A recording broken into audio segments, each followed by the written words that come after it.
سلامونه و احترامات ټولو همکارانو ته په 10 متره لاین ده په ساحه د میربچه کوټ د ګذر کې په همکاري د عمر صاحب د جکشن سره د همکارانو نو 10 متره لاین مو په صندوق کې په شکل د توریو استفاده کوه چې په همکاري د همکارانو باندې او د عمر صاحب د جکشن دا لاین هم تینه راټول که او ساتم لس نیمې بجې د شپې دي او کور والام کوم یو نه ده را پیدا سوی دروازه مرته وټکوله څوک را پیدا نسول اوس به لاس په کار کیږو ملګرو سلامونه نیک هیله خدای پاک په څلور راجوړ اوسېږئ تاسو په خپلو سترګو وینئ 11 بجې د شپې دي او د برج هم د شیخانو برج ده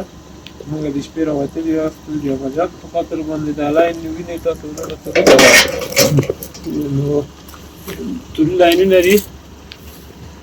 دا لاین هم توري ده دغه ګیر کړی هم ده انشاءالله سبا ته دا سړی موږ ولسوالۍ ته جلبوو د قانون منګولو ته انشاءالله سپارو